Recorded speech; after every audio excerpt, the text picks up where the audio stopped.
has been too long. There's a lot that has happened. I haven't posted a video since December, I think, and I posted it with all these plans to go into making more videos, doing more things, being more productive overall for YouTube. But to be completely transparent, school has really gotten the better of me in this last few months. And so there's quite a bit to catch up on, especially with what the main part of this video is going to be about. Let's set the scene. You have no experience in making clothes, or cosplaying, or dressing up in general. And despite all of that, you said yes to go to the Renaissance Fair. If you don't know what the Renaissance Fair is either, that's alright, because I didn't really know what it was. And I kind of had a small idea of what the Renaissance Fair was, but I didn't know what you're supposed to do there, where it is, or anything about the Renaissance Fair except maybe its name. And the idea that it's the Renaissance, that's the theme of it. I was invited to go to a Renaissance Fair here in the Philippines, and it will be held in Baguio in March.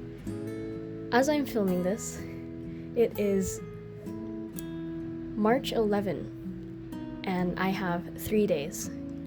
3 days to make a costume and all of my props and prepare for going to the Renaissance. And prepare to go to the Renaissance Fair. So this is what we need to catch up on. So first of all, we needed a costume. And I designed this maybe in January, very end of January. I started doing a costume design. I sketched out this design. I'll probably put it on the screen, but I did it on my iPad and it won't focus. I forgot my camera doesn't do that, so I'll hold it here. The plan for this costume is that I am sort of like a fishmonger or a fisherman, because I really like the idea of layering clothes and all of that, and I really like fish. So we're going as a fisherman, and there's all these plans on here of tapestry. I keep bringing it up to the camera. It does not show. There's these plans of making a tunic and a skirt and all the props that I already have, like this overalls. I already have these. And there's these other things that I have to make, like a fishing net sort of esque thing. And the most important thing is, can you see that? I'll put it on the screen. The most important thing is the fish. The fish that have to be made from scratch. Not only do I have no experience in making clothes or cosplaying, dressing up, I also have no experience in sewing, which is very essential to making the fish. So, in these past few months that I've had to prepare, and really I only started preparing in late February, I have to learn to sew, I have to learn the basics of sewing in order to make clothes, in order to make the fish, and in order to make this costume work. I'm out of my mind. I'm out of my league. So, I don't know where to go from here. We'll cut to when I was actually making the fish, because I did film that. Boom.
So yes, I did buy the materials online.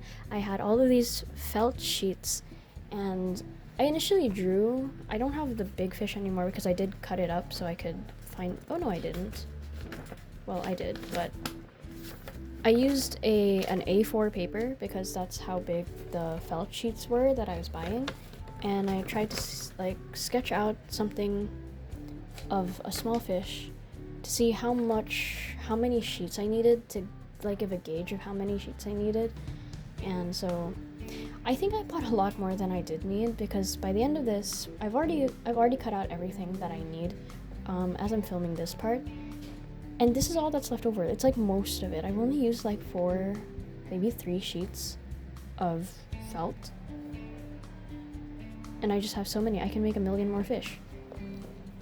But right now, this is where we're at. After that whole time-lapse thing, I have made the template for the little fish.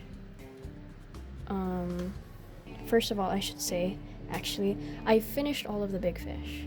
We have 4 instead of 3. I'm only supposed to have 3. But one of them, which one is it? One of them I forgot to tie on the fin. Not tie, sew on the fin at the top. So he's kind of bald. But I can't bring it up to the camera. Can I? Okay. So these are the fish. I have 3 that have fins on them. One of them was just kind of a prototype to see how this would go. And these are the 3 that we're working with. They're very squishy, very bendable, very soft. They're very fun. And these will be on my waist. We'll find a way to tie it on. And they'll probably be tied like that. But yes, this is the first part of the prop done. And with the stitching, I just searched up a basic tutorial on how to do the blanket stitch, and it worked out pretty well. I'll show you a close-up here right now. You can probably tell that the stitching is done by a beginner, but regardless, it serves its purpose. It turned out really well, and I did use hot glue in some parts, like where the body turns into a different color. I hot glued it so that it would stay in place while I sewed it. The eyes are sewn on, but some of these parts that overlap each other, those were hot glued just to save on thread and save on time and save on sanity, because I don't think I could sew all of this together. I was originally planning to really embroider some more scales onto these, but with the time that I've given myself, it really is not enough, so we're not doing that. But yes, the big fish, they are all done. They are all ready. And I have all of these cutouts done for the little fish. The little fish will be this big. This is the template. I can't bring it up to the camera, but this is the template. It's as big as my hand, or smaller than my hand. And these ones I do plan to trade or give away at the Renaissance Fair. And they will be in a little fish net that I have to make later. And I'll be able to throw them at people. That's why they're gonna be like the size of a ball, so I can throw it really well. I do have everything already cut out for these, and I'm working on the last bit, which is the gills. This is just like the scrap of all 20 pieces that I need for the 10 fish that I'm making, and we're gonna cut this out.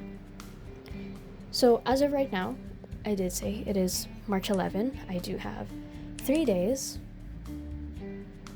2 days, 2 days? Is that right?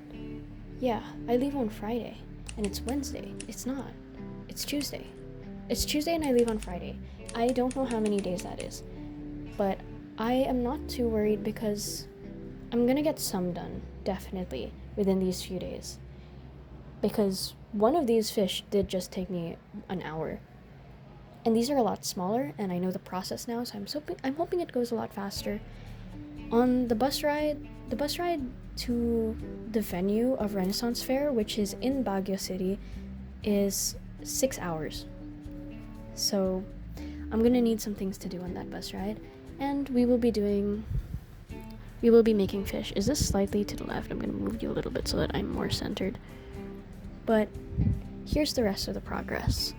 Not only have I finished the fish, I have also finished the tunic. And I wish I could show you, but the venue is quite different from the last video. because this is my dorm. I'm back in school. And my dorm is not very big. It's very quite small. This is the tunic. We were able to get the right color, but it's pretty heavy. I have no idea what kind of fabric this is for any professionals out there, because I wasn't listening when I bought it. I was just very dead set on the colors.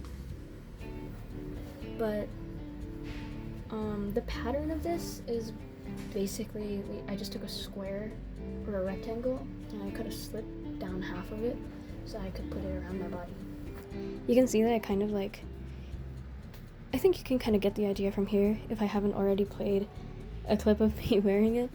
But if we put up the photo again, the drawing reference of, yes, this is what it looks like in the plan, and we're kind of there. And I just need a belt that will go around this, but I'm not sure if I want the belt to like cinch only the front or also the back. But I kind of like the back being out. But you know, the drawing itself, that was not the plan. But we don't always need to stay on the plan. That's okay. I do have the other clothing pieces. We have the overalls.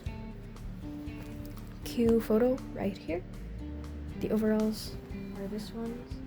I already own these, so this is what I planned to wear from the beginning. They kind of give fisherman overalls, and they're green. I do like green. For the skirt, we're using this one. I wasn't able to find any fabric or find the time to make a yellow skirt, so this is the closest that I was able to get, and this is actually my mom's skirt, so thank you, Mom. And that's most of the outfit that we have, which is already a good chunk of it. All we're missing is the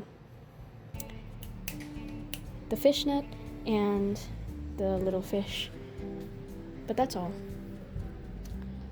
I think we can get it done. We're gonna cue a montage, maybe right now, of me making the fish. Again, you're gonna see that. And of the cloak, in case I haven't used that footage, because it will be a waste. I will see you on the bus to RenFaire, I guess? I'll see you there. See you wherever I end up going. Bye. Being given such a short amount of time to not only do things, but learn how to do it was probably what made this whole thing more fun for me, though it was stressful with my academics in tow.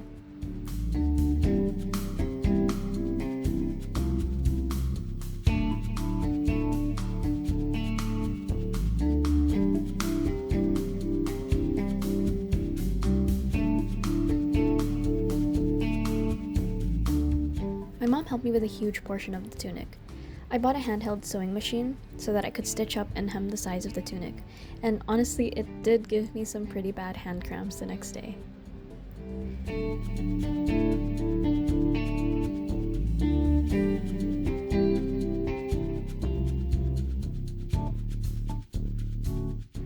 Having confidence to learn is only really the first step, but an important one. It's like the winner mindset. You can't go into something too hesitantly, with too much uncertainty, because it could change the way you perform if you think you won't be able to do it in the first place.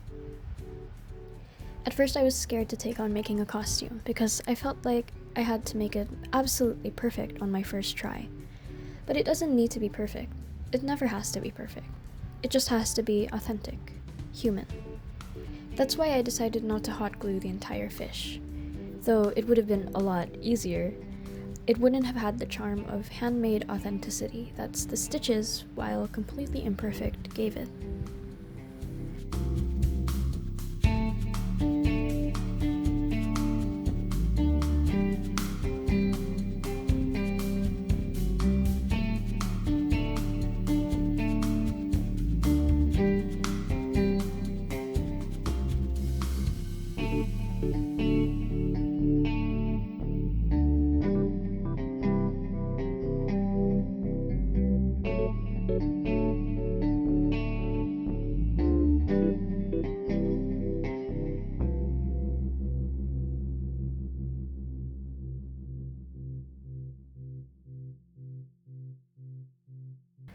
On the day of the travel down to Baguio, I had 2 classes that I still had to go to.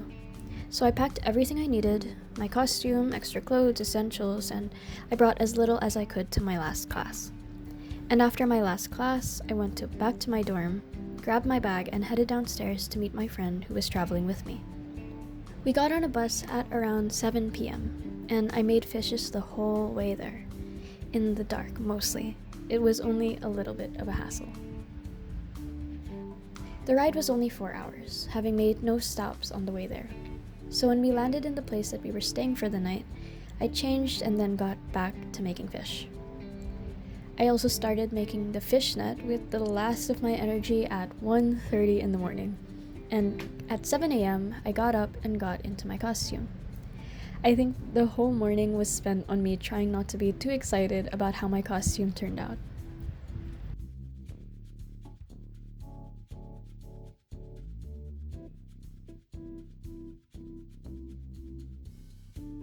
Here's the outfit. I'm really glad that I decided to make the fishnet the night before because I feel like it really brought the whole outfit together. And my mom brought some beautiful orange earrings that I asked to borrow, and it really made the whole thing better.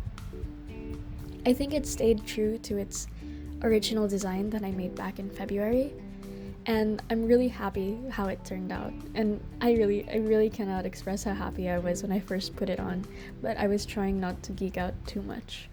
And so at around 8:30, I headed down to meet my friend and other people we were going to the RenFaire with. We took a taxi to the venue, which was the Igorot Stone Kingdom, and just stepping out through the entrance, I already felt like I was in another world. At the RenFaire, it was absolutely jaw-dropping.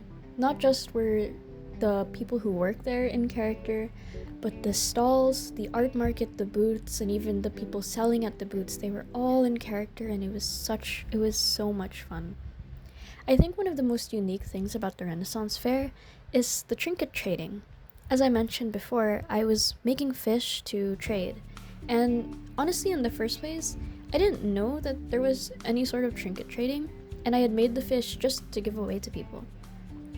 But the trinket trading system really is so fun because it's not just people who are attending the event that are trading, but also art market stalls and art vendors. They also have their own trinket trading system. And I think that's really fun and really does bring the whole community together, more so than other conventions. Because the second day's theme was Greek gods and mythology, there was almost a whole day of Epic the Musical sing-alongs and reenactments, and it was really fun to see from afar. I had such a fun time going around the venue. Surprisingly, a lot of people took photos with me. A lot of people complimented my costume even though I wasn't dressed up as any one specific character. I even got interviewed at some point while I was walking around the art market, and a lot of people asked about the fish, and I was able to trade with them, and so that was really fun.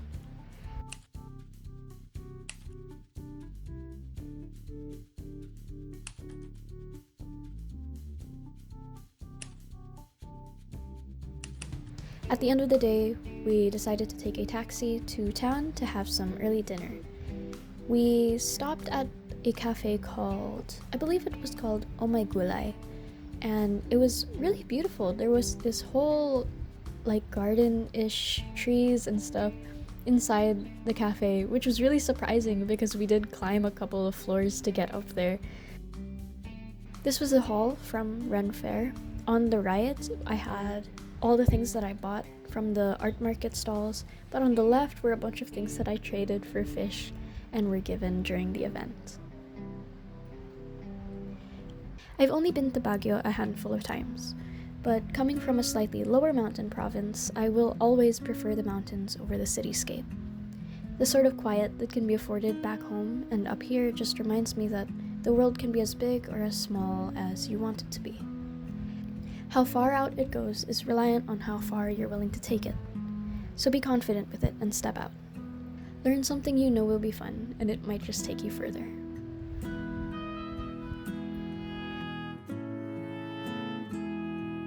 Baguio was such an amazing experience, not just because of the RenFaire or being able to dress up and learn a new hobby from it, but the people especially, because the people at the end of the day are what made the Renaissance Fair work, and the people are the ones that helped me to get to Baguio in the first place and make the trip itself such an experience. I'm so grateful for the opportunity that I was given to be able to go.